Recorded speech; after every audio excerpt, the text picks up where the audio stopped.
То ти хочеш глибше зробити отвір, так? Ні, я хочу його ширше зробити.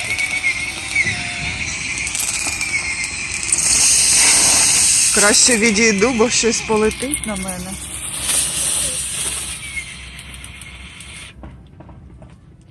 Так, лишаємо його. Ось Олег в цьому отворі полишив дріль, тому що повітря виходило дуже потужно з колеса. І що стояти чекати, поки воно вийде. Закрили поки що отвір. Зараз Олег робить ту саму операцію, що і вчора. Пломбу наклав на голку, у вушко продів. Тепер на пломбу наливає клей. Чи що це, розчинювач, да? Щоб воно... Так, це клей.